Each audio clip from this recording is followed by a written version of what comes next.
So guys, we're going to cover the tricks and effects portion of this DVD. I'm really excited to share them with you. I've been working on these tricks for not too long, about 2.5 years, and I've had a ton of fun performing them. The first trick that I created was the toss-up solver. I would show it mixed up like this, and then in one toss from mixed up, you go all the way to solved. And that's the very first thing I created, and while it was good, it wasn't great. So I started to play around with variations, and I came up with some really cool stuff that I'm going to share with you today.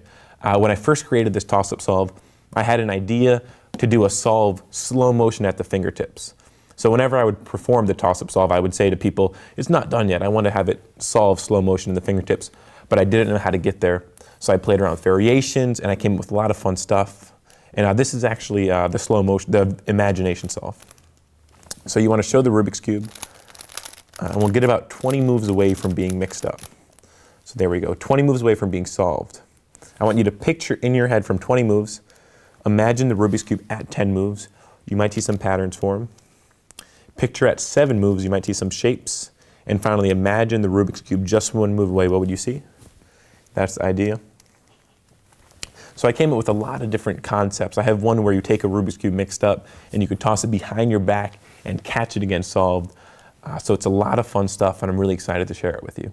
It inspired me to do the Rubik's Cube is I just picked one up and I just started playing with it. I sat in my room, I lived in a farmhouse, and I just sat there and I just twisted it over and over and over again, and I just learned how to solve it. And then I'd show up to class, and all my friends would gather around me, and then they're like, you can't do that. And I did it in about a minute, and everyone was impressed, so I just kept on doing it. I did it for more friends and more friends, and then eventually I just got my time faster, and I was doing it at 30 seconds, 15 seconds, and I was really good at it, but I never did it with my magic. I always just did it just to solve it. And after a little while, I was inspired by a couple magic DVDs, and I thought I could actually add the Rubik's Cube to my magic act. So I started working on different effects and routines, and I came up with a bunch of stuff. I've done a lot of these routines in restaurants, I've done them in corporate stage shows, I've even done them in kid shows.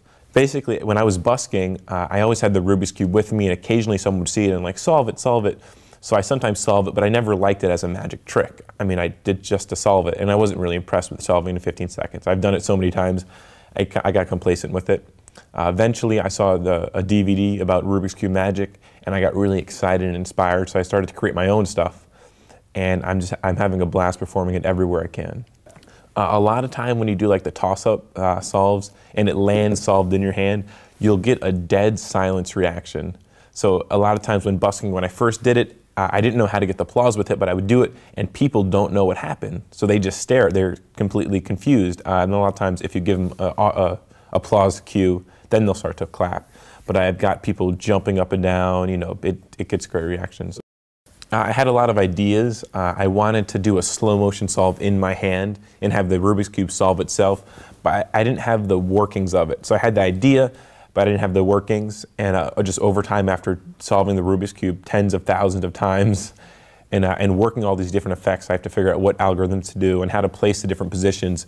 I was able to come up with some really nice ideas, and I've been working on them, adding variations until I came up with what I have now.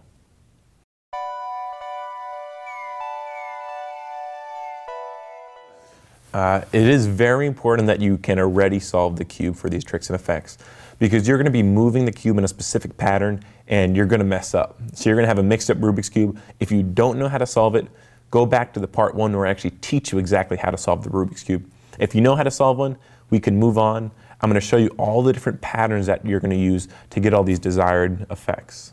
One of the great things about all these different effects is you don't have to watch my routine and copy me word for word. You could actually place the effects in different orders and create your own presentations for it. At the end of the DVD, I'm including a presentation portion where I give you a ton of different ideas and presentations that you could use into your own routine. Another really fun thing about all these tricks and effects is it's an instant reset. Obviously with the Rubik's Cube, if you could solve it when you walk to the table and you have it solved, there's your reset and you get right to the effect. Most of these tricks and effects are really easy to learn. When you learn a trick with the Rubik's Cube, we're going to go over a specific pattern, and then I'll go over the specific pattern again in reverse to show you how to solve the cube. So whenever you do that specific trick, you're going to do that pattern over and over and over again, so it should be pretty easy to learn and pick up.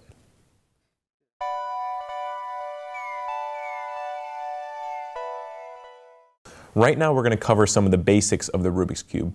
We're going to start with the initial starting grip, and I'm going to show you what that is. For initial starting grip, I want you to get the yellow side facing up and the green side facing towards me. So whenever I say initial starting grip, get in this position. And this is important so whenever we mix up the cube and you follow my pattern, we have the same exact color position so you could follow along easier. And with initial starting grip, I want you to take your right hand thumb and place that on the green orange piece right there. So your thumb's on the front side right here. You're going to take your middle finger and reach around towards the back and grab it on the blue orange piece right over here, and take these two index and ring fingers and put them on the back too. So now this is your initial starting grip. This is the front of the cube. This right here is the right side of the cube, and you're going to hold it like this. So next we're going to cover a little bit of the finger flicking. You want to start in your initial starting position.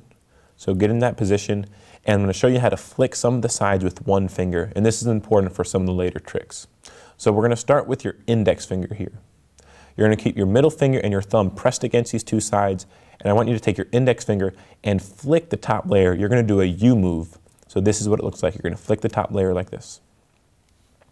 You're going to try that again, flick it again with this index finger, and you're going to do it 4 times until the cube goes back to being solved. Now this is going to be hard at first. Your finger's going to have a hard time reaching back and then pushing forward, but just sit there and practice for a little bit, and eventually you'll pick it up pretty quick. So do that again. And keep on working on that move. So you could do that 100 times and you'll get a good hang of it. Next, I'm going to show you a different move. You're going to flick the top layer, but you're going to do 2 as 1. So you're going to take your thumb and middle finger and slide down to the bottom layer. So now they're holding it by the corners.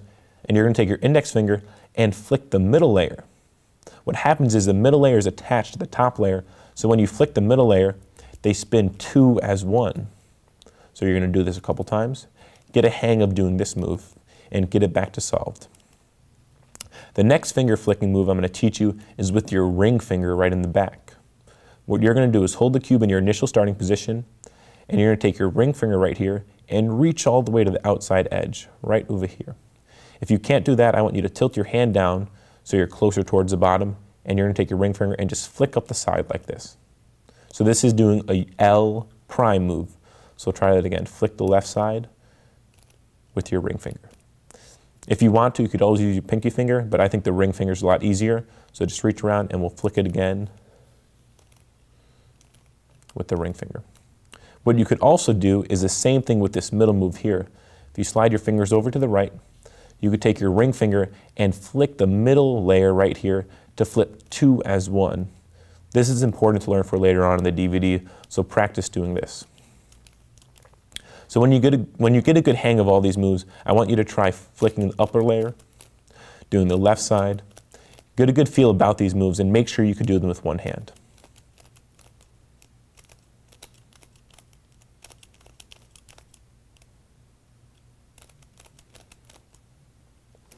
Eventually, with lots of practice of doing these moves over and over and over again, your fingers are going to pick up speed and then eventually be able to do something that looks like that. One important thing about this DVD is it's basically like a giant toolbox for you to use. So we're covering 6 different Rubik's Cube moves and ideas that you could create your own presentations. Obviously, you could perform it how I perform it, but it's not going to be original to you. So what I would recommend is really think of a lot of cool ways you could present it. Use the best tricks you like. Out of the 6 effects I teach, find the best ones you like, string it together routine that fits you, that you really love, and perform it how you would like to. But there's lots of different tools I'm giving you, and it's up to you to create the presentations. Obviously, I have lots of performances on YouTube that you could watch. And when you first begin, if you want a basic layout of how I do it, you're more than welcome to do that. So you're probably wondering why we're not in the studio and we're at this hotel. We're actually at the Rio. It's because I just got done filming Penn and Teller Fool Us 2 nights ago. The results were pretty good. I can't say them right now, but they turned out pretty well. What you're learning right now is stuff I actually performed on the show. So I think you're going to like it. The reason we're not in the studio is basically I have some new touches and things I worked on for the show Fool Us that I'm now adding in and teaching you guys now. So I hope you guys enjoy it.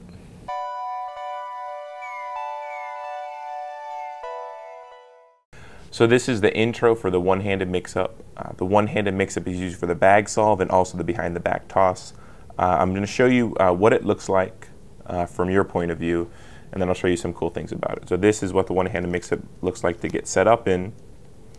When you display it, you're going to show it like this. You're going to show all the sides of the cube to the audience, and then during the secret performance, they're not going to see the moves, but in order to get it back to solve, it looks a little like that. And it's only 4 moves away.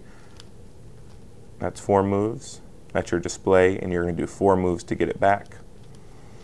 There are some false shuffles that I'm going to teach to make it more deceptive, but obviously when you're doing the one-handed mix-up, you're either going to be doing it with the bag solve or with it behind the back, so they're not going to see those 4 moves done openly. A couple differences. There is a one-handed mix-up taught on the DVD called The Cube by Takamitsu, and I was originally using his one-handed mix-up until I created my own. My mix-up has a lot of different advantages, and his has some cool stuff about him too, but I'm going to show you his mix-up right here. He has 4 moves to get in this pattern. It's a really awesome mix-up. One of the biggest things that I didn't like about it, so I had to create my own, was you have a giant block here and a giant block here. So when you're displaying the cube, that looks like it's closer to being solved than it actually is. It looks like it's close to be solved, so when you do the moves, the spectator sometimes thinks it's a little close. But for this one, when you display it, it looks like that. The secret to this is there are 2 blocks on the back of the mix-up that they don't see, and that's going to be covered. So we're going to cover more of that in the explanation, and hope you enjoyed that. So right now we're going to cover the one-handed mix-up really in depth. Whenever you're going to turn the cube when you're starting out, you want to start with the index finger, and you're going to do a little move. You're going to do a little move with this ring finger. 2 for 1 like this. This is the big move. And then you're going to do a big move from the bottom like that. Now that you did those 4 moves, this is the position that you're going to show the audience, but you have to reorientate the cube. So if you look at the cube where your thumb and this finger are, you're going to notice you have an orange and a white right here, like this. The orange is facing this side, the white is facing down. You're going to invert those. So you're basically going to flip them around like this. So the white is facing towards the right, and the orange is facing down. So you're going to be in this position, and all you're doing is that. Might be hard to track that, but just keep on, when you have this line facing here, just practice doing that move. You could even do it one-handed by taking your index finger, putting it here, and flipping the cube around like that. A couple things you're going to notice about the cube is you're going to have this line right here, this white line. When you flip it around, the white line should be facing forward. So this right here is going to be facing forward. You should have a red square here and a yellow square here. And this is the position you're going to hold the cube. And then to get back out, the move you're going to do to shuffle it, and I'll show you how to display it first. So when you're displaying this to the audience, what you're going to have is you're going to have your middle finger covering the white line right here. Your thumb is going to be covering the yellow square, and this is what the audience, I'm going to flip over the cube so you can see what the audience is going to see from the front. This is what the audience sees, obviously with the slightly less weird hand grip. But essentially your middle finger is going to be covering that square, and the audience is going to see that there's no patterns on the cube. So you get a really, really nice display of a really, really mixed up cube like this. This is your display, and then to get out of it, what you're going to do is you're going to bring your thumbs down here and your middle finger down here, so you're gripping the cube almost at this bottom square. And the one-handed mix-up to solve the cube now, you're going to do the big, big move, then little, little move. So it's basically the reverse of what we did before. So you're going to start with the index finger like before. It's going to be a big move from the bottom, little move, and little move. I'm going to show you a little more details about that. So to get into it again, remember, index finger is going to do a little move, big move, and then to actually do the solve, it's going to be big, big, little, little. So to start out, index finger goes first, and it's going to be little, little, big, big. You see your orange is facing towards the right, white is facing towards down. You're going to invert these the colors. So you're in the starting grip, you could show it. And then remember, to get out of it, it's going to be big, big, little, little. I'm going to show you a couple more nuances of the hand grip. When you're gripping the cube, you want to have, to get into it, your thumb's going to be here, middle finger here. You're going to start with the index finger here, and as you're doing the moves, I'll show you. So you're going to go little, little. Your thumb is in these squares, and you're going to have to just slide down just a little bit. And that's in the action of while you're turning the cube. After you do this move, your thumb's going to slide down. So you're just here, and the middle finger is going to be gripping the square just like this, on the very outer corners. And now when you do the big move right here, it's going to be able to slide right past the thumb, because if your thumb stayed right here, you wouldn't be able to turn it. So really important, when you're doing it, your thumb's going to slide down just a little bit so it's there. So you could do the last two big moves. And this one right here, your thumb doesn't have to be completely off of the square, but just enough of it so it could gently slide past the thumb, because if it stays here, you're not going to be able to turn it. So you want to slide it just a little to the outside for the last turn. Those are the four moves. You have your orange facing towards the right, white is facing towards the down, and you're going to invert those like this. From here you do your display, and now we're going to cover the moves a little more in depth to get into it. So your thumb's going to be right before it when you're doing the display, right before you actually do the moves. Your thumb's going to slide down to the outer corner. Your middle finger is going to be in this green piece right here in the outer corner. So when you do this first index finger big move, remember it's big, big, little, little. You don't want to have your thumb stuck there. So get it down towards the outer edge. It's going to be a big move. Ring finger does the big move right here. It's going to be a little move, and then for the little moves you want your thumb to slide up just so it's on these four pieces, because if it stayed down here it might turn the entire thing. So your thumb's going to slide up just a little bit, and the middle finger's going to slide just a little bit up there for this. Now at speed it should look like this. So to get into it, you saw my thumb just slid down a little bit. Invert it, then to get out of it, watch. So you're here. You're going to see my thumb just slide up ever so. It's almost like a natural movement as I turn the cube. The thumb's going to go like this. But you have to be aware of the thumb placement. You have to work on the speed of this, and I would recommend practicing this move over and over and over again. So you're going to do this move. One thing you can do is you could do this move over and over and over to practice. So you could do this move twice, 3 times. And then when you invert it, so the orange is facing down and the white is facing towards the right, you can now do that move over and over again. So it's going to be big, big, little, little. Keep it in the same orientation. Just do that again. Big, big, little, little. And this is a really good way to practice, so you could do the move multiple times.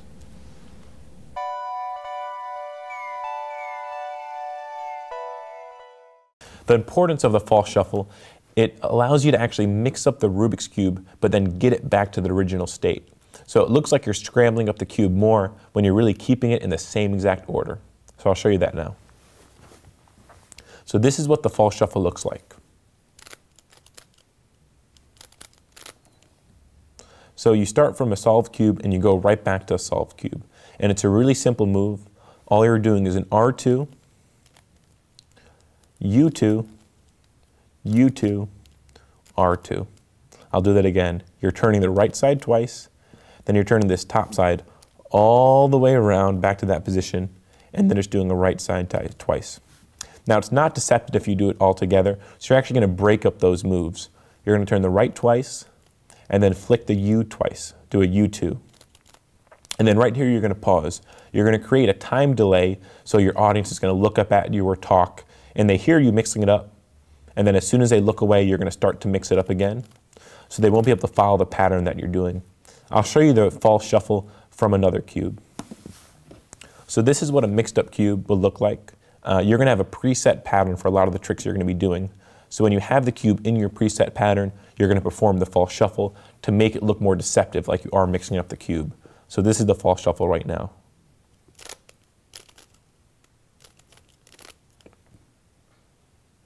But you're really keeping that cube in the same exact order you started. One more time with the false shuffle. It's really simple. Follow along. Get in your initial starting grip, and then do R2, U2, U2, then R2. And that's the false shuffle.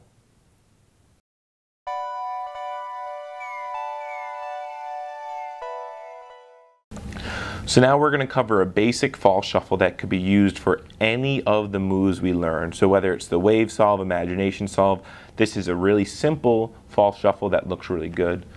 It's the one we learned earlier. It's going to be the R2, U2, L2, and you're basically going to do those moves in reverse. So L2, R2, and U2. And during a performance, let's say we got in our one-handed mix-up piece. Now you would do those moves, R2, U2, L2, and then you would do it again to get back to that same scramble. So any of the things we learned, whatever imagination solve, you could use this false shuffle. It's really simple. Or you could even make up your own false shuffles as long as you mix up the cube and get it back to where you're going. You will even add another move to it to make it look even more complex. We're going to add a D2 move. So watch. If we do R2, U2, L2, D2, you can now pause, talk, use your whatever presentation you want to add some timing, some time delay. So they see it mix up, you can mix it up some more. So now you're going to do that in reverse. A D2, L2, U2, and R2. And those moves are going to get back to your original scramble. So this is a cube in the preset pattern. In order to do the false shuffle, you're going to look at the audience, and while you're talking to them, you're going to start the mix-up. And you want to pause for a second. This is going to cause the audience to actually look up to you, or they're going to take their eyes off the cube for maybe a split second. And at that time, you're going to do the U2 and R2 move again to get back to the original order. The pause is really important because it creates a time delay for your audience to get distracted, and it's going to break up the move. So it's not the same move repetition, and they'll catch on to the pattern. But if you break it up, the pattern is going to be broken up, and they won't be able to follow it. So we'll try that again.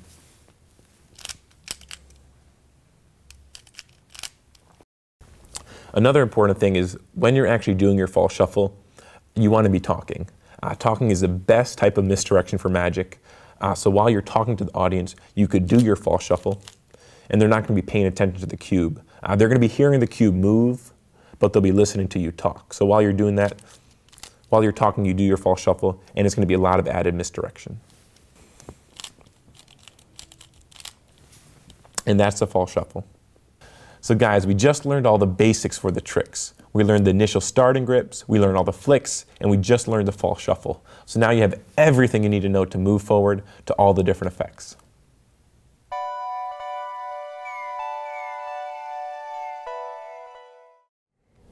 So we're going to try something with this Rubik's Cube. Mixed up on all those sides. Watch, we're going to drop it in the bag. Just to be sure, I'll let you look inside. It's still mixed up, is that correct? Watch. It's now back to soft. Watch close. That's one empty hand. Okay.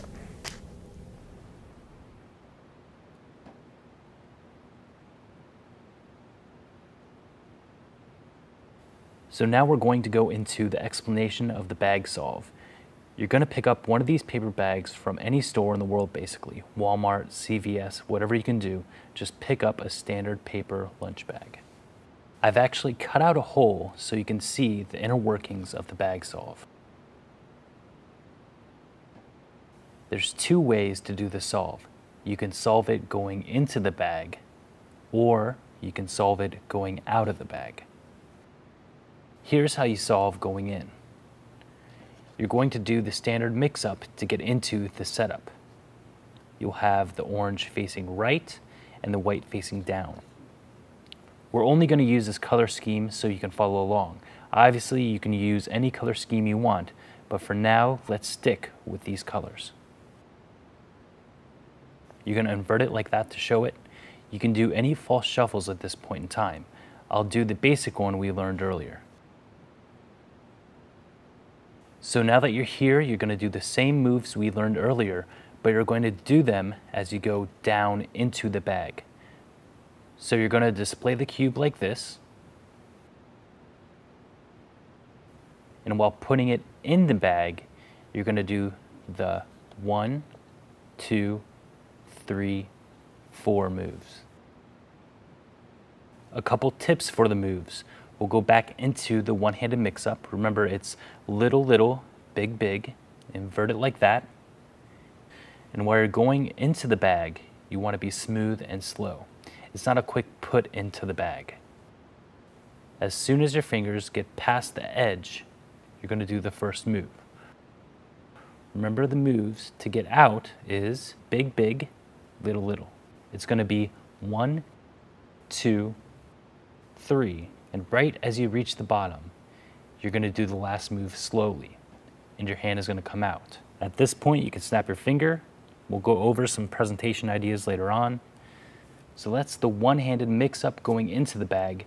This is the one-handed mix-up coming out of the bag.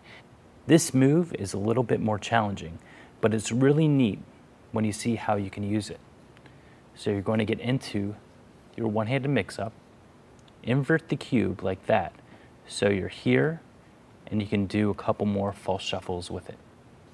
When you get here, you're going to place the cube in the bag, but you're going to place it in a very special orientation. You're going to turn it like this, so the bottom is now facing up. You have to keep track of this, but you're going to turn it so the bottom is facing up. And you're going to place it in the bag straight down like this. So when you look into the bag, you're going to see the orange line. Again, this is the bottom facing up. And now you can actually show the spectator the cube is still mixed up. And to solve it, you're going to do the one-handed mix-up while reaching into the bag and pulling it out. Now it's a little challenging and it'll take a lot of practice, but when you can do it, you'll have a miracle on your hands. Steve actually performed this on Penn and Teller and their faces were dumbfounded. Remember, if this is the bottom, this is the top. Your hand is going to have to come in on this side of the cube. I'll do it without the bag for a second. So if this is the bag, you're going to place it in the bag. You're going to reach down here and you're going to have to grip it like this. And basically, it's the exact same finger moves. So you're going to reach down here, grip it, and then you're going to do the big, big, little, little. One of the problems I had with this is I would come down and grip it from the top, which made it more difficult. So make sure you're gripping it from the side. So when you do the moves, it's going to be big, big, little, little.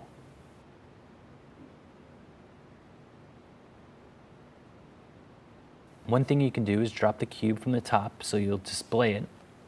Place it at the top, drop it.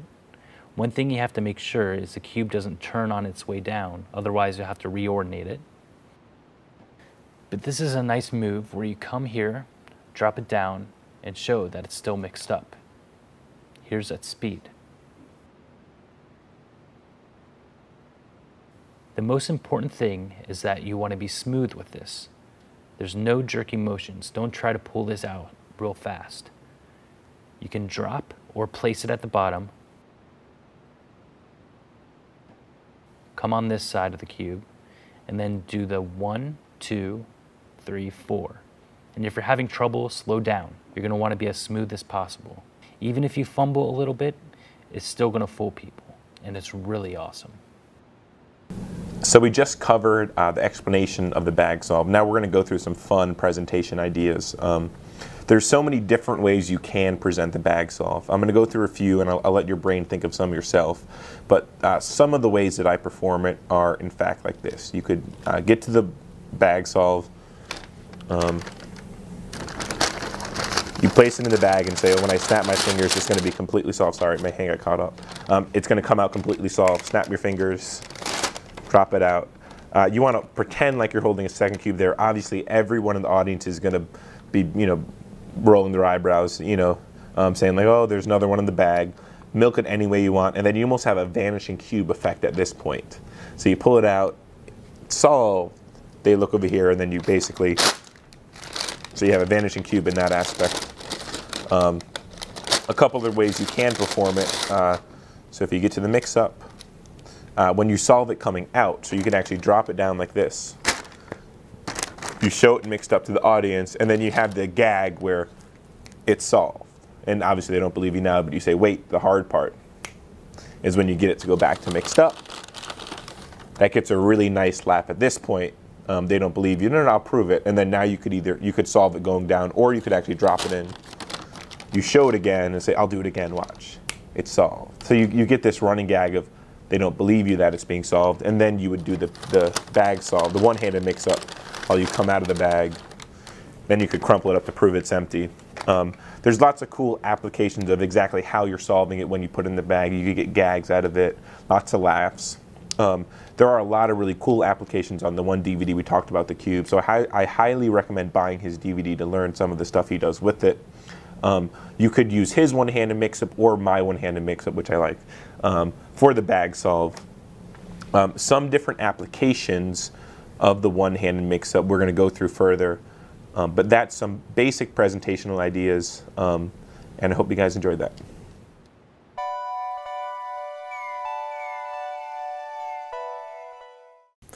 So I want you to picture what a Rubik's Cube is going to look like one move away from being solved. I'll give you a hint. That's one move away.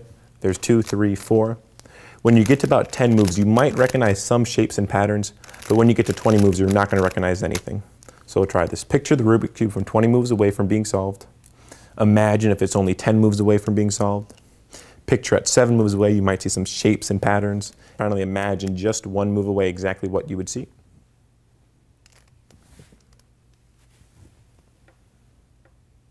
So that was Imagination Solve. It's a super fun effect to perform, and I love it to death. About a year ago, I had the idea of doing a slow motion solve in the hands at the fingertips where the cube would slowly solve itself. I had no idea how I was going to do it, but I knew I wanted to do that. After playing around with a lot of variations, I finally came up with something that I liked, and I've been tweaking it ever since. So I really love this move. It's kind of different from other cube insta-solves, where you have a mixed up cube and you toss it up and it lands solved, or you'll just speed solve a cube. It kind of messes with the audience head because they see a mixed up cube and then it slowly morphs into a complete cube. So I like it a lot, and let's get into Imagination Solve. I want you to get into your initial grip with the yellow facing up and green facing towards you. And this is so when we mix up the cube, you have the same color pattern as me. So we're going to start with this algorithm to get into Imagination Solves. You're going to do U prime, R prime, B prime, and then U prime. And this is your algorithm. You're only 4 moves away from being completely solved. What I want you to do now is look around the cube, and you're going to look for a cube inside a cube.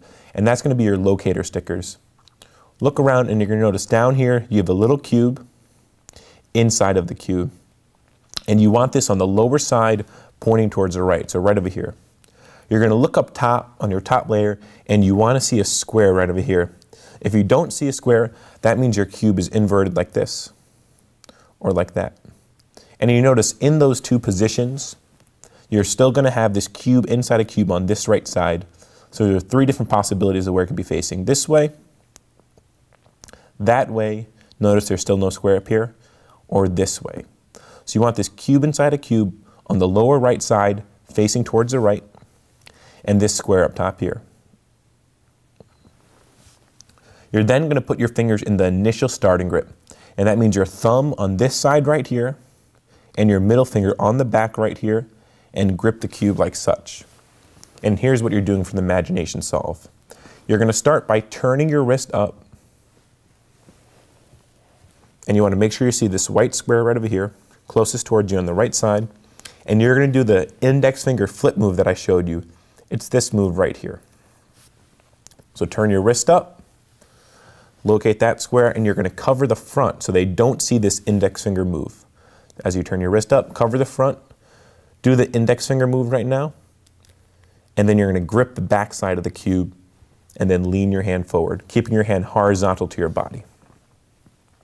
Right now, instead of doing the initial grip, you're just going to switch position. So you're going to switch your middle finger and your thumb. So if the initial starting grip is like this, you're going to switch your thumb over here and your middle finger over here. So it's going to look like this. Turn your hand towards you and grip it, and then turn your wrist all the way up. So you should see a green square right over here. And you're going to do the same exact move over again. So you're going to do your index finger flippy move while you cover the back side of the cube, and then grip the back and lean forward. And then you're going to do that same exact move over again. So instead of the initial grip, you're going to switch the sides, switch your middle finger and thumb, like that. Grip the cube and turn your wrist over again, and then do the index finger flippy move right over here. And then grip the back, and you are done with the imagination solve. A couple things to remember. It's the same move over and over and over again. So once you learn that initial move right over here, you'll be able to do imagination solve with no problem. I'm going to get into how to smooth out imagination solve right now. So in order to get into the imagination solve, you want to apply the algorithm U prime, R prime, B prime, U prime. Then you notice over here you're going to have your little square, your little cube inside of a cube. You want that on the bottom right side, closest to you, and locate your square up top. And then we'll get into the imagination solve one more time. So once you're in this initial starting position, turn your wrist up. So you have this white square right here, and then do the index finger flippy move while you cover, and then grip the back and lean forward. And now instead of the initial starting grip, you're going to switch your thumb and your middle finger just like this. Then turn your wrist up, so you see a green square, and then cover while you do the index finger flippy move. Grip the back, lean forward, and do that move one more time. So switch the thumb and the middle finger, grip it, turn the wrist up, and then do the flippy move while you grab the back one last time. An important thing to remember is I'm actually showing you the imagination solve in a really robotic manner. You want to smooth out the imagination solve as you learn it. So we'll do it, we'll get back to the starting position. And we'll do U prime, R prime, B prime, U prime. So here's what the imagination solve looks like when you smooth it out. You want to start to turn your hands and keep a rhythmic fashion throughout the entire thing. And as you turn them, keep your hands rotating and keep it smooth. You don't want it to be blocky as you move forward. Let me show you that again one more time at speed. So perform the algorithm U prime, R prime, B prime, U prime. Locate your cube inside the cube, and then we'll do that algorithm at speed.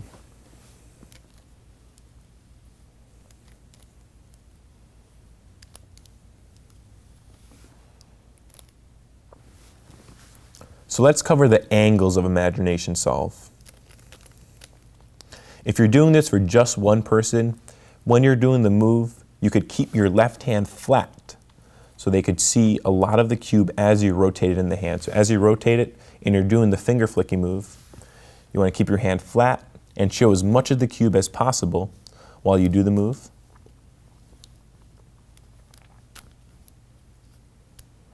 So it looks great. Now, I know a lot of people are surrounded when they perform. They might be busking or doing a wedding where they have people all around them. And this is also great for that situation because you can do this surrounded. And I'll show you how to do that now. Get into your initial grip. As you're doing the move, you don't want to cover flat. You want to curl your fingers around. If your audience is on your left, this hand is blocking that view. Your wrist, if they're in front of you, you have your hand blocking it. And if they're on your right side, your fingers curling around block that also. So as you turn your wrist up, cover the entire cube while you do the move, and then roll the cube in the hand. As you reach around, you're going to grab and do the same exact move. The only thing that's going to change is your fingers are going to curl around more, so you block more of the cube.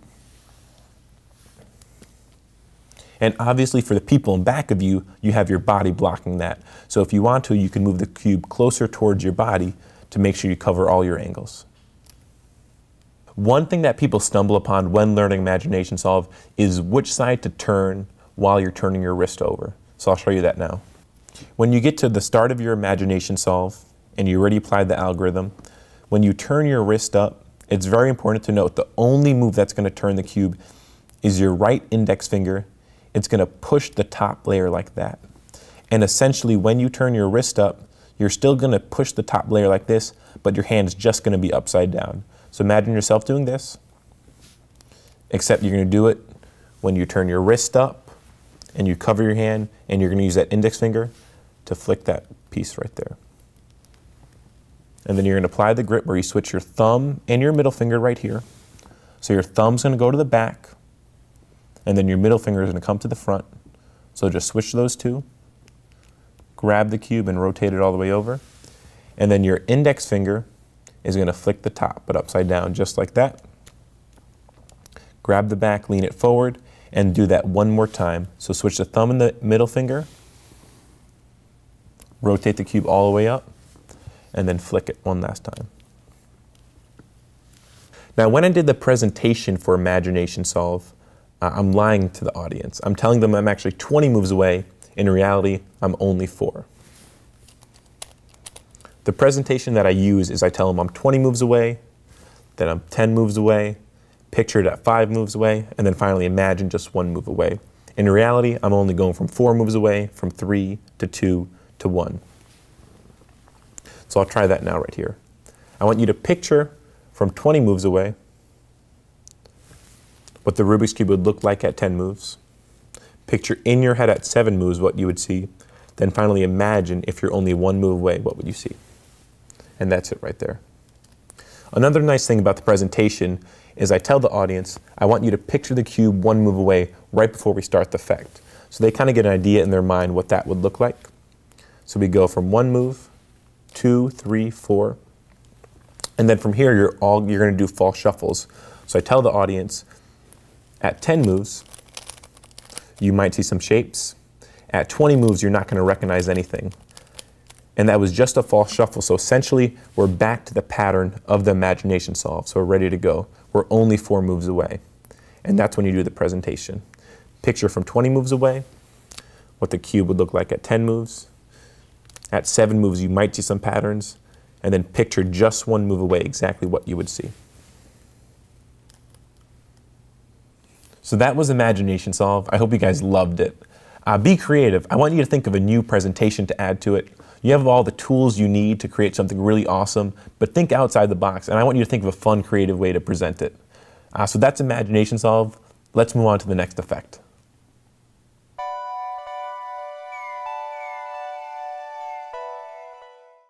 So when I was a kid, I used to sit in my room about 10 hours a day, and I would sit there solving the Rubik's Cube over and over and over again, but I was never fast enough. So I actually learned a way of cheating. I'll show you the cheating method now. It happens in about 1 second from mixed up all the way to completely solved. So let's cover the Rubik's Cube toss-up solve. This is the very first effect that I created with the Rubik's Cube. I got inspired by watching the DVD Rubik's Cube Nightmare, and I liked the effect, but I thought, hey, I've been solving Rubik's Cubes for 10 years, and I wanted to create a better way to do the effect. So here's what I created. I wanted a way to show the cube completely mixed up so you could show all the sides of it. I wanted them to see one entire side right before I do the toss-up solve. And then when it lands, I wanted to be able to show all 6 sides. So that's what I created. I've done it literally 1,000 times, and I've had a lot of fun with it. I do it nearly every single time I perform. It's a great effect, and I hope you guys enjoy it. So let's get into the toss-up solve. This is a lot of fun to perform, and we're going to get right into it. So the algorithm you need to know in order to get to the pattern of the toss-up solve is going to be this. You're going to start it with an U prime and D move, but you're going to do those moves at the same time. So you're going to take your index finger and your ring finger, and you're going to push the top and bottom towards the right. And that's a U prime and D move right there. Then you're going to do an R prime move and an L prime move, and then finally U prime and R prime. And this is your setup pattern for the toss-up solve. Now you need to find some locator stickers so you know exactly how the cube is orientated.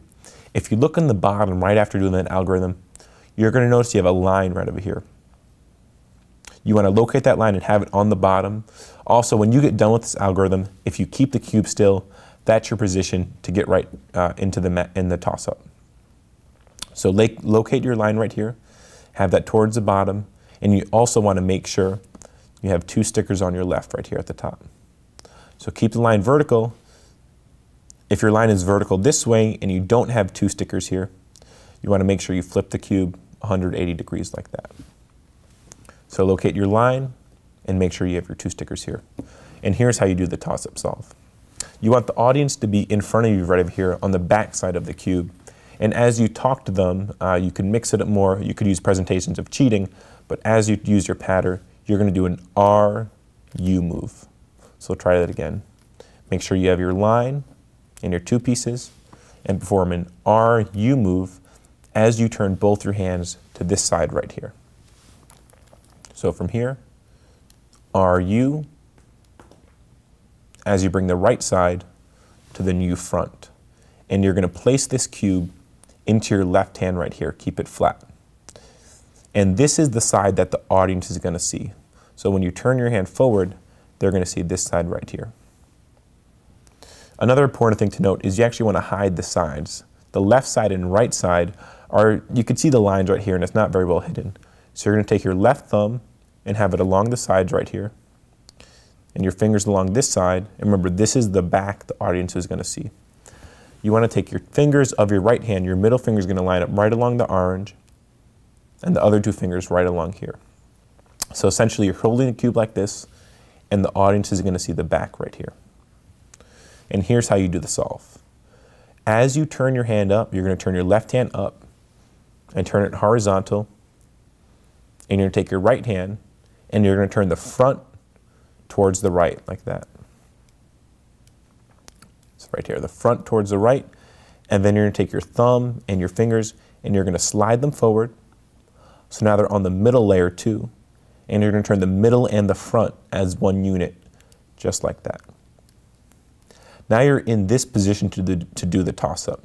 Your thumb's going to pull down on the green middle right here, and your ring finger and index finger are going to push up on the two outer layers. So you're essentially going to have this as it comes out of your hand. So I'll run over that again. Hold the cube in your initial starting grip with yellow on top, green on the right, so we have the same color matchings. And you're going to apply the algorithm. U prime D, R prime L prime, U prime R prime. Now if you look on your bottom, you're going to have this line and these two pieces right here, and you're in the pattern ready to go for the toss-up solve. You're going to start out by doing an RU move while you make this your new front.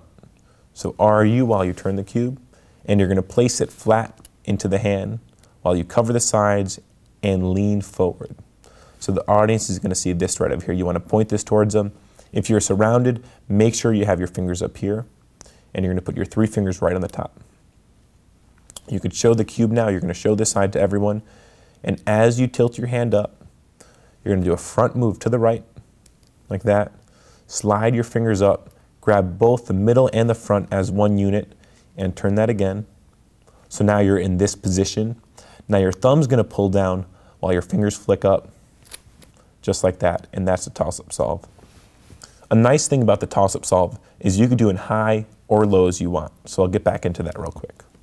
So here's the pattern for the toss-up solve. Just like that. We have the line here and these two sides. You're going to do an RU move while you get set up. Point this towards the audience, and as you bring it back, you're going to turn the front towards the right, and then the middle and front towards the right. And when you do this toss-up, you can either do a little toss-up, or you can throw it as high as you want in the air. I found it's best to do a small toss-up. It's nice and visual, and it keeps everything in frame. So that's a toss-up solve. So let's show the toss-up solve from your point of view. So you're going to do the algorithm to get there, which looks just like that. So I'm all set up to do the toss-up solve. As I talk to the audience, I'm going to do the RU move as I turn this side. So I'll show you guys. I say, I'm about to do the cheating move, guys. And that's when I do the RU, covering it on all the sides. And then I'm going to show this to the audience. And at this point, I'm ready to do both those moves and flick it up. So I say, I'm about to do the cheating move. I turn away from the audience, and that's when I do the last three moves. 1, 2, and now I'm just one move away, and that's when I flick up for the final move. Let's take a look at the toss-up solve at speed. So we do the algorithm to get into it, and you can perform some false shuffles at this point. And here's the algorithm at speed. You're going to do an RU while turning away. Then you're going to show that to the audience right here while you cover. And then the toss-up move at speed looks just like that. So let's take a look at that at slow motion. You do your mix-up.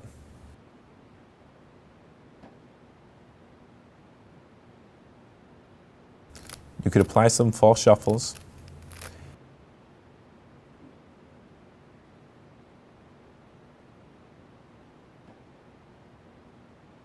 Then here's the move to get it finished.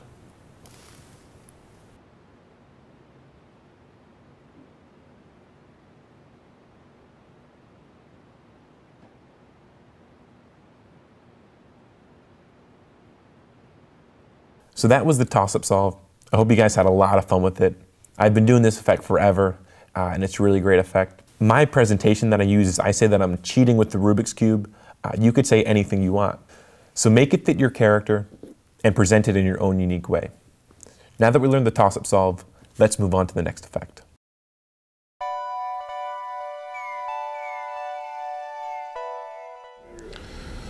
So now we're going to mix up a Rubik's Cube. Now I'm going to make it twice as hard. I'm going to take the Rubik's Cube one-handed. I'm going to toss it behind the back. When I catch it again, you're going to see every single side solve. So watch, one-handed, behind the back. When I catch it, completely solved. So now I'm going to teach you how to do the behind the back solve. Remember, it uses the same algorithm we learned earlier, but we're not going to get into that yet. The first thing you need to learn for the behind the back solve is basically you have to learn how to take a Rubik's Cube in your right hand or left hand, toss it behind the back, and catch it. So you want to practice that a good amount of times. Jugglers are really good at this. Magicians, who knows? But you just need to basically practice getting this move so you don't toss it way out to the left or to the right, especially during corporate performances, strolling. A lot of times there'll be drinks and stuff. So it would be really bad if you threw it, you didn't catch it, landed on their table of food. It has happened before to me, so avoid that at all costs. But keep on practicing, just tossing it behind your back. You could either catch it with one hand, catch it with your left hand, or two-handed. But practice that over and over again so you get a nice consistent toss. And now we're going to add into the one-handed scramble. So now we're going to learn the behind the back toss. It uses the same one-handed scramble we learned earlier. So remember, it's going to be little, little, big, big.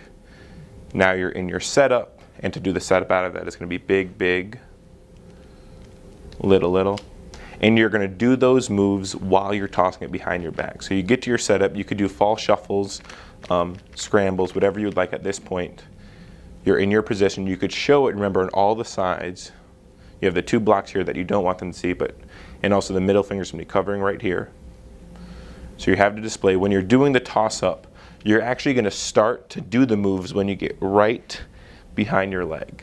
So the presentation that I use is, I typically do the two-handed toss-up solve right before this, and then I say I'm going to make it more difficult because I'm going to do it with one hand.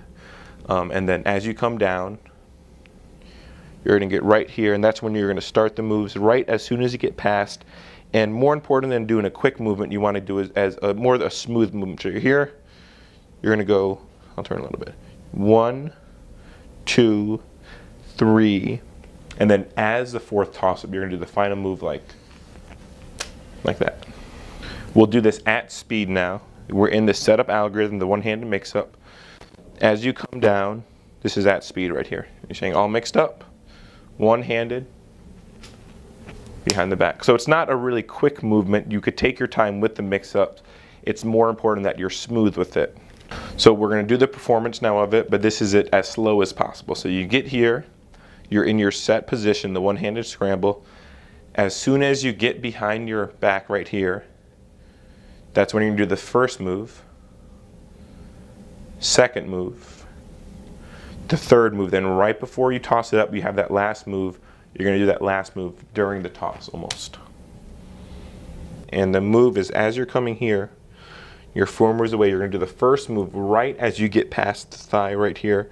So it's going to be number 1, 2, 3, and on the fourth move, you're going to finish the toss. So you're in your setup algorithm, you're going to come back here, do the first move just as you're starting to get past the thigh. That's 1, 2, 3, and the fourth move happens on the toss. You can do it slow. You don't have to rush past it. You want to be as quiet as possible. So when you're coming down, it's going to be one-handed behind the back. The most important thing is when you're doing it, when you get your set algorithm, you really want to be as quiet as possible with it during the toss-up. You're going to start here, but it doesn't have to be really fast. You don't have to really swing it around as fast as you can.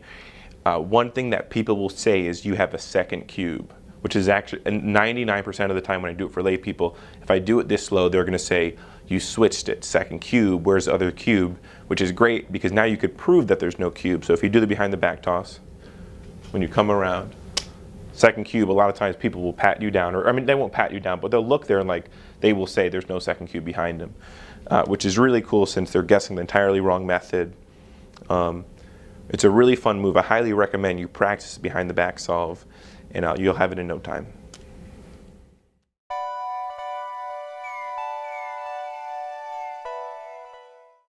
So when solving the Rubik's Cube, I mix it up, and I'm keeping track of all those sides. So all I have to do is do those moves in reverse. We should have 4 yellow. Darn it. Can we start over, guys? Take 27. So let's get into the slow motion solve. It's essentially the same exact thing as the toss-up solve. It's the same algorithms, same moves, but it has a slightly different look to it because instead of tossing it up, you're going to keep it in your hands. So let's take a look at that now. So for the slow motion solve, you're going to do the same exact algorithms as the toss-up solve, and we're going to take an overview of that right now. You want to do a U prime D move, an R prime, L prime, U prime, R prime. And you have the same exact positioning right here with this line right here, the white line, and these 2 pieces right here. As you talk to the audience, you're going to do the RU move and make this your new front, which looks like that. So now you have, this is your front, this is your top. You're going to put your fingers along the edges and show this to the audience right here as you cover this with your fingers. And you're going to do the same exact moves as the toss-up solve. So you're going to come back right here, twist the front, quick the 2, turn the middle and the front as one unit, and you get to the same position. But instead of tossing up the cube, you're going to press down with your thumb, and you're going to push your fingers up, and you're going to roll the cube in your hand. So we'll try that now. We get to here, and what you're going to do now is roll the cube in your hand and come out solved. So so this is your pattern for the slow motion solve. And remember, you're going to do the RU move first, and you're going to make this your front, but you're going to do that at the same time. So essentially, you're turning the cube like this while you do the RU move. So watch. We'll do the RU as we turn like that. So now you have this line right here, and this is the front that the audience is going to see. So place your fingers down, point it towards the audience, and as you come back, you're going to turn the front side one towards the right, slide your fingers up, and then turn the front and the middle as one unit. So you're right here. Pull your thumb down and push your fingers up while you roll it in the hands. So let's do the slow motion solve at speed. Perform the algorithm. You could do some false shuffles here if you would like.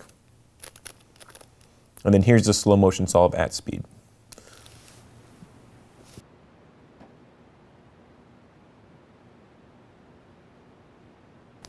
So let's do the slow motion solve in slow motion.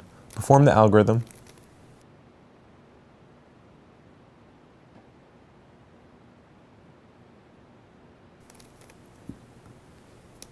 You're going to show to the audience.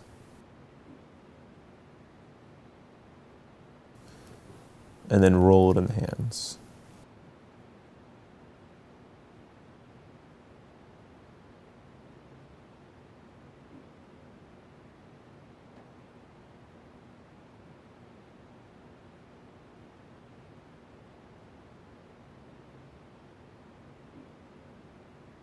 So I actually learned how to cheat with the Rubik's Cube, and here's the cheating move.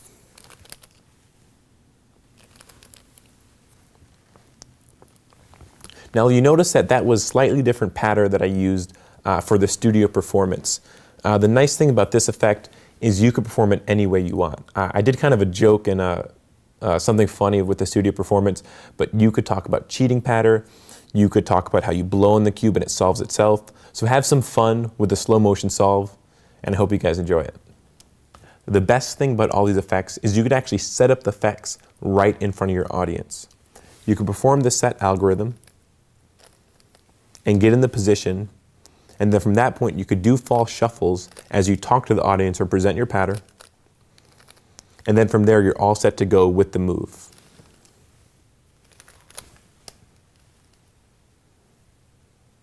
So let's cover the angles of the slow motion solve. You could do it surrounded. The nicest part, when you get to here, the motion covers all the moves. And you have your hand covering the front, your fingers along the side, and when you roll back, the speed of the solve is going to cover it. I'll show you that right now. So here's the slow motion solve exposed. Remember, the speed is going to hide the moves. So that was the slow motion solve. It's virtually angle proof. Whenever you do it, if the audience can see from the side, they basically just see a cube from mixed up all the way to solved. It's a lot of fun to perform, and hope you guys enjoy it. Let's move on to the next effect.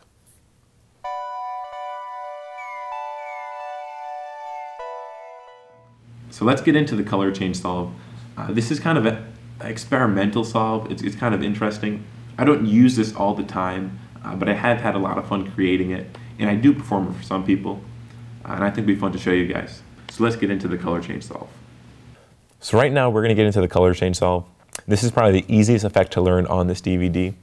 It's really simple to do, and I'm going to show that to you guys now. For this, you want your audience on the left side of you. So you could either face towards the side.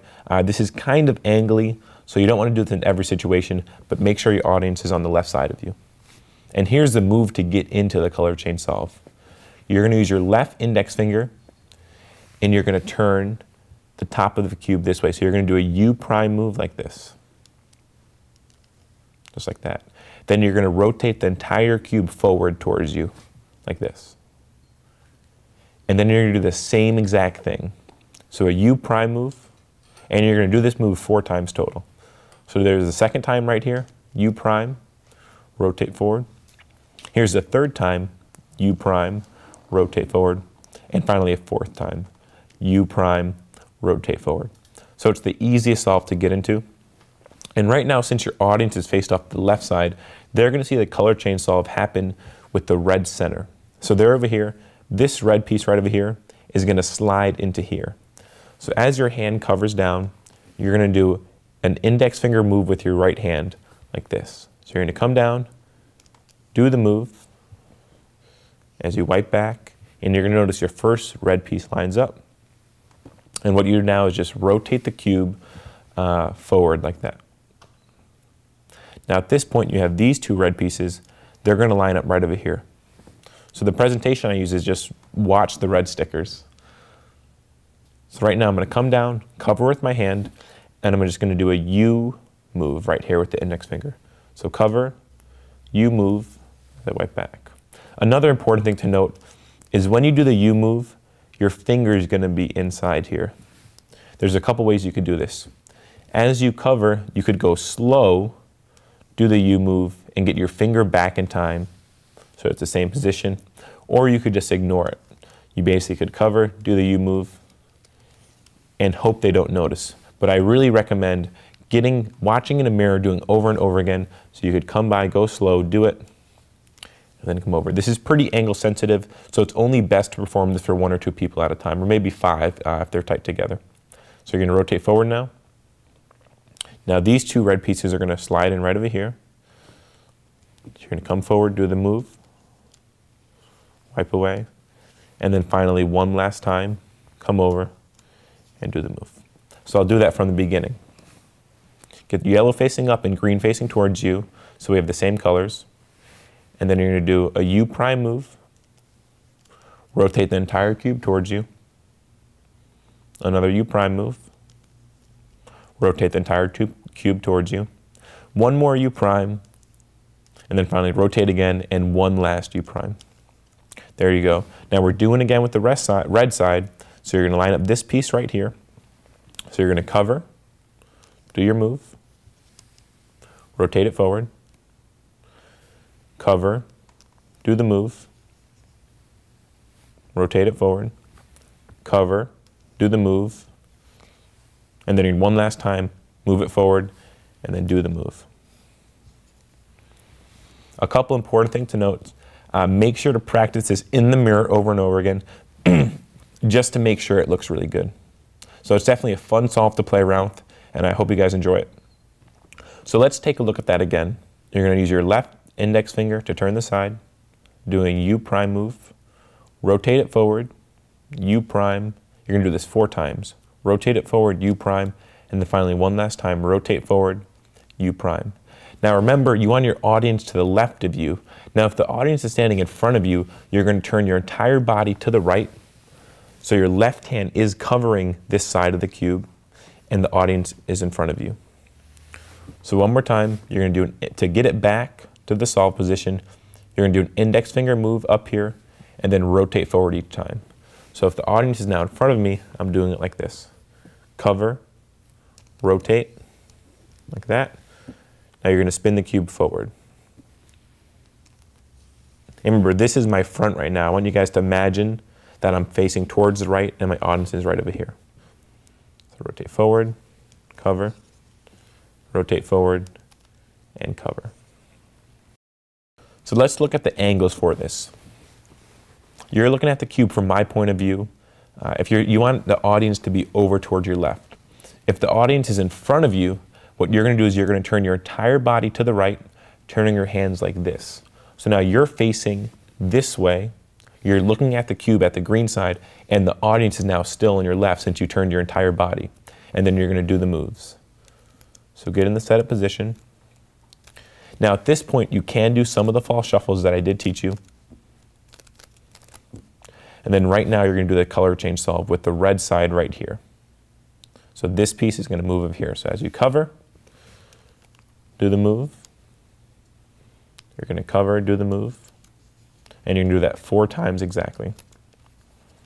And then one last time. Let's take a look at that at speed. I'm going to turn around like this. So this is what I'm facing, and the audience is to my left. So let's do that at speed right now. That's the false shuffle there. And then I say I want you to watch the red sticker right there. So cover, cover, and then 2 last times. Just like that. Now you don't want to pause in between each time you do the move. This is kind of a strange solve, and you don't want them to look at it too much. Another really important point, when the audience sees this square, you don't want them to see this side at all. Because if they see both of these sides, they're getting that type of picture, and here's what it's going to look like. It's not going to look too good.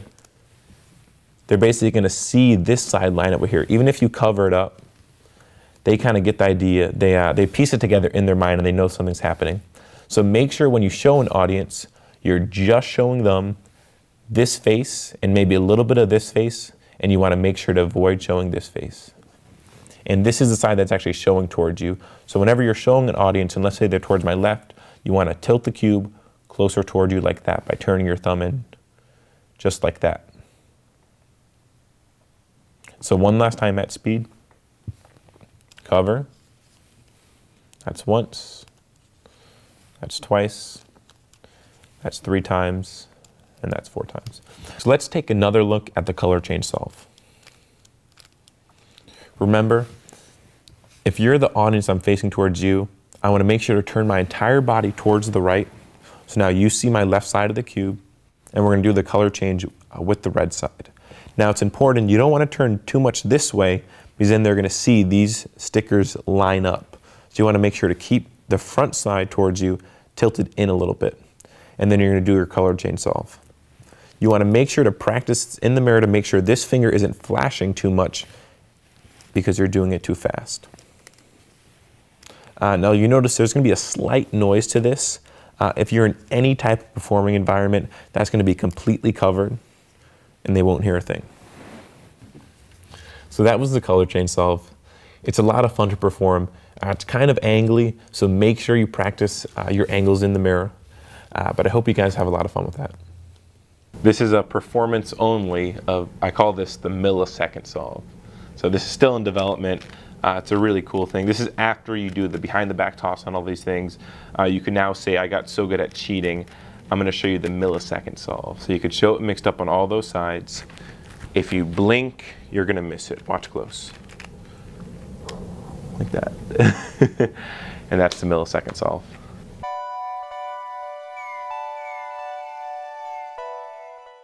So right now I'm just going to cover a couple presentations for the Rubik's Cube. There's a million different ways you could go with this, and here's just a couple that I wrote down that I think you guys would like. You could talk about how you used to speed solve the Rubik's Cube and used to go to competitions and race against people. You could talk about how you learned how to cheat with the Rubik's Cube and solve it while cheating. Another really cool presentation is you can actually bring someone up on stage and have a race against them, a race against time. It's also great for motivational speakers. You could talk about how you want to overcome challenges and solve problems. It's a great way to demonstrate really anything in life because you have a puzzle and then you have a solution. It's also really great for trade shows. You have a problem and a solution. So that basically applies to every single company. Company is going to try to find the best solution for you. So with the Rubik's Cube, you talk about we have a puzzle here and we're going to try to find a solution. I use the Rubik's Cube trick everywhere I go, and there's a lot of fun presentations that you could think of. I want you guys to do some research, find the best presentation for you. If you guys come up with some great presentations, I would love to hear about them.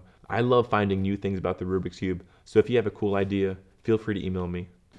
So I want you guys to feel free to email me at steven@stevenbrundagemagic.com. So I'm looking forward to hear from you guys.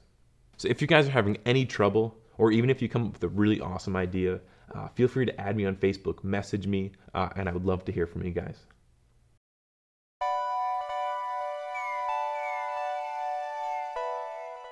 So here are a couple of cool facts about the Rubik's Cube. They're really great to add to your presentations, add to your routines. They add a little more, and they're fun to use. One fact is that there are 43 quintillion different ways to mix up the cube. So all the different possible ways that you can mix it up, there's 43 quintillion. If you were to do one move per second, doing all those different permutations, it would take 1,400 trillion years to get through every single possible permutation. Another really cool thing, out of the 43 quintillion different ways you can mix it up, every single one of those possibilities can be solved in 20 moves or less. It's called the God number, and basically that means no matter how much you mix up the cube, every single permutation could be solved in just 20 moves or less. 350 million Rubik's Cubes have been sold worldwide, making it the best-selling toy ever. Another fun fact is a 3-year-old girl actually solved the Rubik's Cube in under 2 minutes.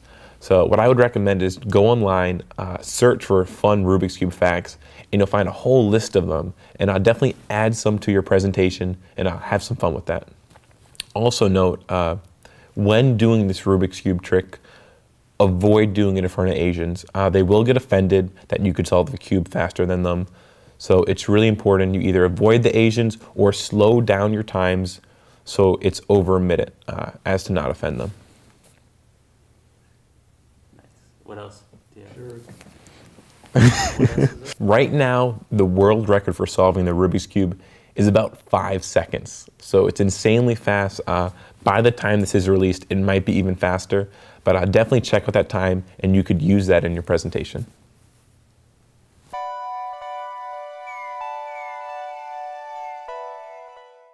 As a speed solver, every single time that I actually solve the Rubik's Cube from a mixed up position, I usually time myself.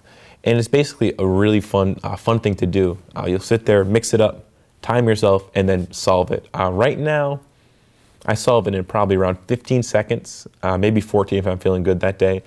But it's a really fun thing to do, and it's a great way to keep up your speed cubing skills. To sit there and work on your time, see if you can get your time down under a minute. After you consistently solve the Rubik's Cube in about a minute, try to get under 45 seconds, and then work your time down. It does take a lot of practice and determination, but it's a lot of fun to do. With the method that I taught, with enough practice, you'll be able to get your time below a minute. You can even get around 35 to 40 seconds if you really practice a lot. But if you want to get faster than 40 seconds, you're going to have to go online and learn more algorithms. That's basically the way you do it. At this point in time, I probably know about over 300 algorithms, but they're not up here. They're all in my muscle memory. After practicing the algorithms over and over and over again, my mind basically forgets them, and it's all in my muscle memory. So make sure you practice your algorithms, and if you want to get faster, definitely check online. There's a ton of good resources. One really good website to check out is badmephisto.com. So if you Google Bad Mephisto, his website will come up, and it's a really great website to learn from.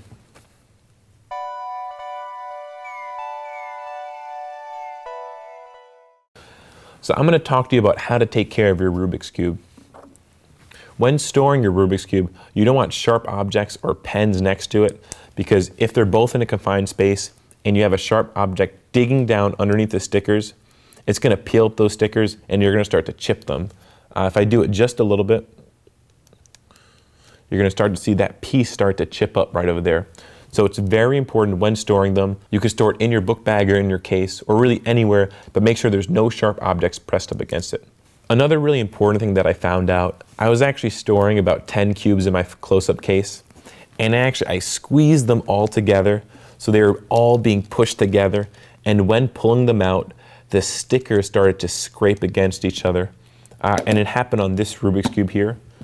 I'm not sure if you guys can see that, but right over there, there's actually a little tear in the cube. So it's right there. It happened to a couple of the sides. You could see it on the white side right over here. You'll notice that the sticker is starting to come apart right there. So when storing your Rubik's Cubes, make sure you could have the cubes next to each other, but you don't want them pushing against each other and rubbing, because that's going to ruin your stickers. Another amazing thing about the Speed Cube that comes with your package is a lot of Speed Cubes that you get nowadays, you need to lube them. It usually uses silicone oil, and you have to open up your cube, you have to pour some lube in, and then you have to work it in. The best thing about the Rubik's Cube you got with your package is when you first get it, you don't need to lube it, and it moves perfectly silent. It's going to move like butter, and when you twist it, you're not going to hear a sound. So you're going to notice here that this Rubik's Cube, it has no stickers here. That's because your Rubik's Cube, each side of it has a little sticker right here, a little plate that fits over here. This is only going to come apart if you drop your cube hard enough. So when doing the behind the back toss, make sure to do it next to a bed so it doesn't land on the ground. But for the most part, even if you drop it hard, you're going to notice that none of the pieces actually fly off. If by chance they do fly off, you need to gather the pieces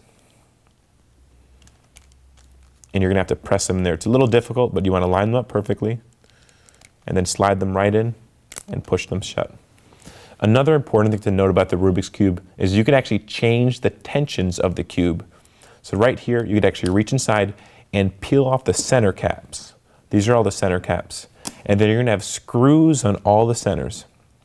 Now you're going to notice if your Rubik's Cube is too tight, like you can't turn it because it's not moving smooth enough, you're going to open up all the center caps.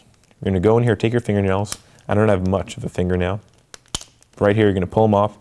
And you're going to turn all the screws to the left. That's going to loosen your Rubik's Cube. So undo all the center caps and turn all the screws just a little bit to the left, and that's going to loosen your cube.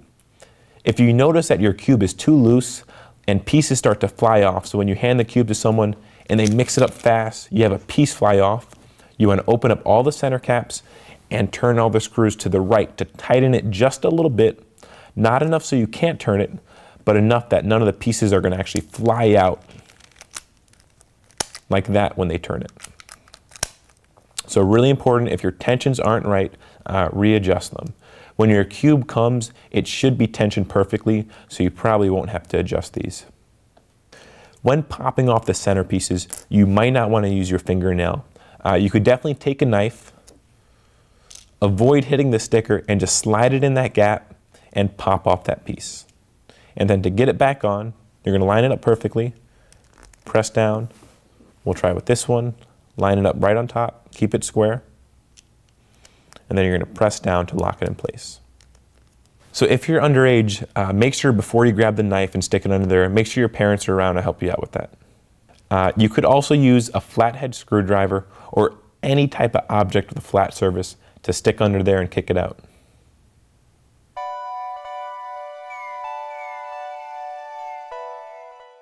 So let's say you hand your cube to someone and they turn aside and it pops apart. I'm going to show you how to take apart and put together your cube. So what you're going to do is turn the top 45 degrees, and you're going to notice you have an edge piece right here that you could actually reach into this gap and pop it up. An edge piece will be really hard to get out if it's flat on. You want to turn the side so you have this little gap right here and pull it an edge piece. If by chance your cube does break apart when solving it, it's really simple to put apart. You're going to take the pieces that fell out. It's really simple to reassemble it. You're going to put the pieces back in, line them up, and place them in. One thing that you notice is after you reassemble it, you might have an impossible position. Now, if you notice now, everything is solved except for 2 corners. Now, this is an impossible permutation because when I put the pieces back in, I put them in wrong. So if your entire cube falls apart, you're just going to put the cube together mixed up. You're going to solve the cube until you get to the very last step. And if you don't have a permutation you're going to solve, you're going to notice something's going to be off up top. And you can't do any more steps to fix it.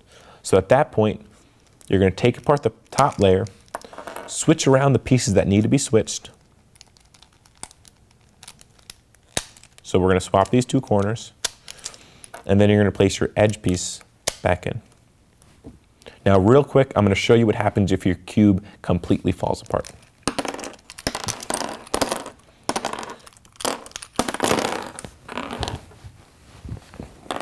So here's what you have. You have your core piece. You're going to have your 12 edges and 8 corners.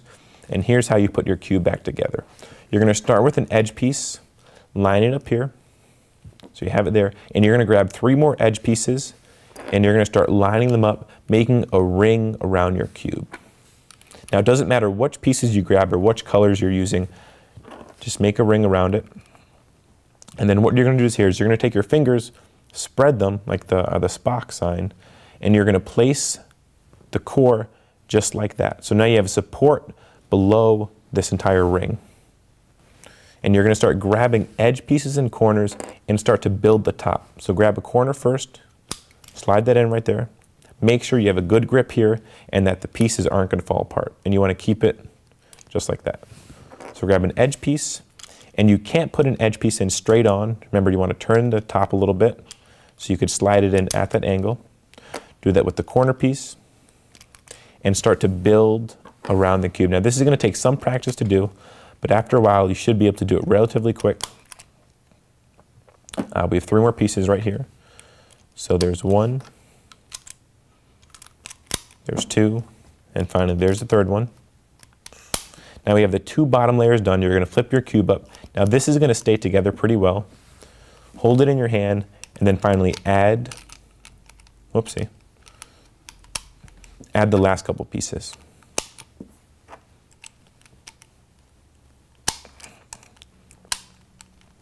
And remember, if your cube does fall apart when you're doing this, and it happens more than once, make sure to readjust your tensions with the screwdriver so the cube doesn't fall apart. I've never had one of these types of cubes fall apart. But if they do, I want you to make sure you readjust the tensions so everything fits in. So after you put the cube together, you're going to notice it's completely mixed up.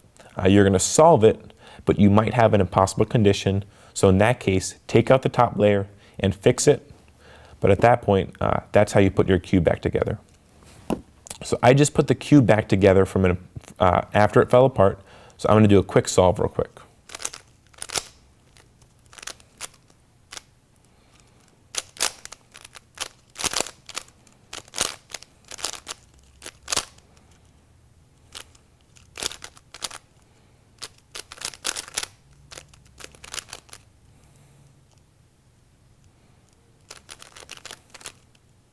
Now you notice now I already have an impossible situation.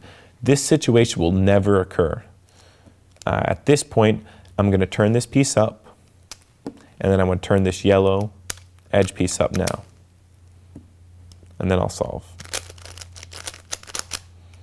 So make sure you solve it as much as you can, and then adjust the top layer until you could have a completed Rubik's Cube.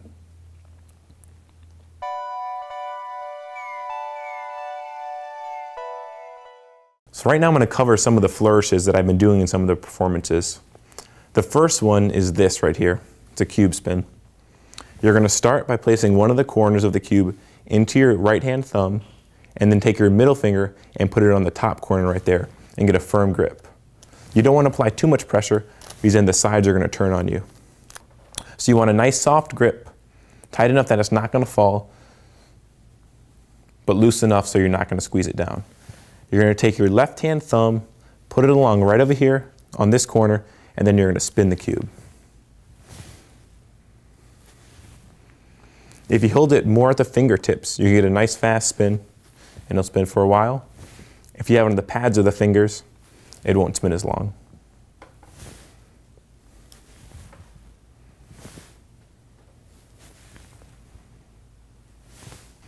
One of the nicest things about this flourish is during all the effects you're using an ungimmicked cube.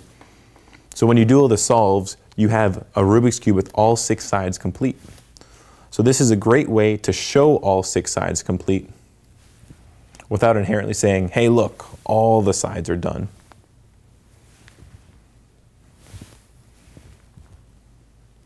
So the next flourish you guys might like is this right here.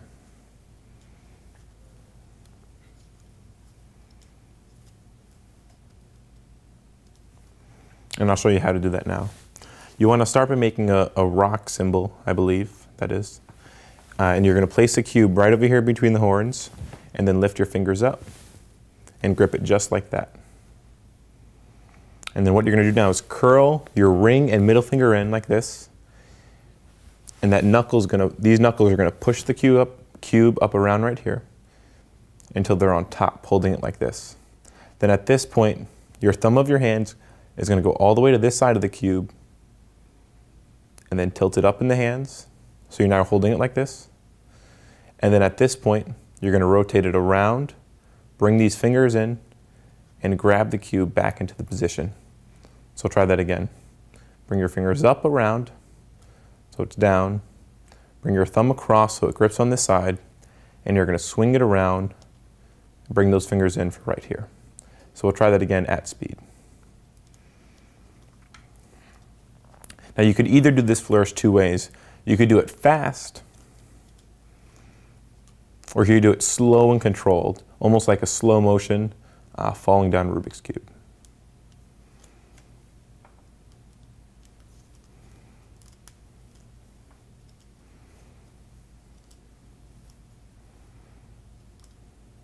One more time real quick. Form some rock hands. Put the cube right in between there and lift these fingers up. So you have that grip right over here. You're going to curl up with your fingers, a little more forward. So you want it resting right before the knuckles.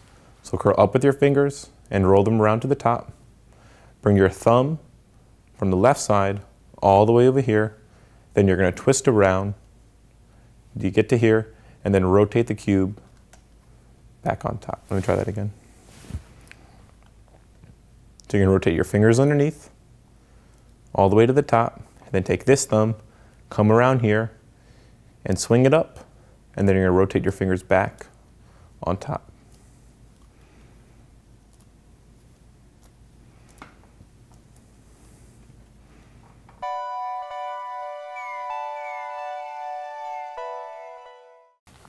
Thank you to Chris Wheel, Shane Cobalt, Chase Duncan. You guys helped me out a lot with all the different solves, and I really appreciate all the feedback. And a huge thank you to my girlfriend. I had to put her through thousands of solves watching me, and I appreciate all the feedback. One of the most important things is you guys need to practice this. You're not going to learn in a day, or maybe even 2. You really need to sit down and give this stuff a whirl. Practice, practice, practice. And that's the way you're going to learn this. Most of all, I want to thank you for purchasing this DVD, not just buying it, but actually learning the stuff on the DVD.